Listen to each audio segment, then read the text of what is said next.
ಅಮೂಲ್ ಹಾಲಿನ ದರ ಏರಿಕೆ ಬೆನ್ನಲ್ಲೇ ಮದರ್ ಡೈರಿ ಸಹ ಹಸು ಹಾಗೂ ಎಮ್ಮೆ ಹಾಲು ಸೇರಿದಂತೆ ವಿವಿಧ ಮಾದರಿಯ ಹಾಲಿನ ಬೆಲೆಯನ್ನು ಪ್ರತಿ ಲೀಟರ್ಗೆ 2 ರು ಹೆಚ್ಚಿಸಿದೆ. ಜೂನ್ 3ರಿಂದಲೇ ನಿಗದಿತ ಬೆಲೆ ಜಾರಿಗೆ ಬರಲಿದೆ ಎಂದು ಮದರ್ ಡೈರಿ ಪ್ರಕಟಣೆಯಲ್ಲಿ ತಿಳಿಸಿದೆ.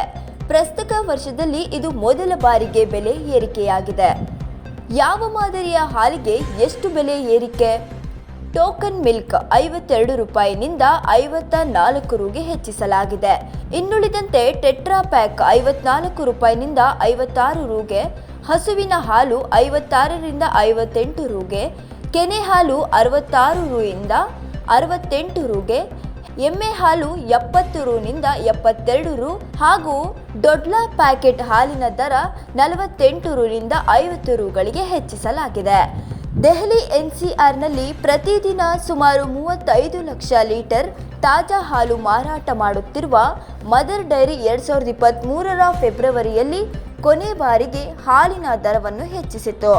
ಕಳೆದ ಕೆಲವು ತಿಂಗಳಲ್ಲಿ ಹಾಲಿನ ಸಂಗ್ರಹಣೆಗೆ ಹೆಚ್ಚಿನ ಬೆಲೆ ಪಾವತಿಸಿದರೂ ದರ ಏರಿಕೆ ಮಾಡಿರಲಿಲ್ಲ. ಇತ್ತೀಚೆಗೆ ಕೆಲವೆಡೆ ಬಿಸಿಲಿನ ತಾಪ ಏರಿಕೆಯಿಂದ ಹಾಲಿನ ಉತ್ಪಾದನೆ ಮೇಲೆ ಮತ್ತಷ್ಟು ಪರಿಣಾಮ ಬೀರುವ ಸಾಧ್ಯತೆ ಇದೆ. ಆದ್ದರಿಂದ ಬೆಲೆ ಏರಿಕೆ ಮಾಡಿರುವುದಾಗಿ ಮದರ್ ಡೈರಿ ತಿಳಿಸಿದೆ. ಮತ್ತಷ್ಟು ಸುದ್ದಿಗಳಿಗಾಗಿ ನೋಡ್ತಾ ಇರಿ ಪಬ್ಲಿಕ್ ನ್ಯೂಸ್ 24x7. ಇದು ಸತ್ಯದ ಧ್ವನಿ.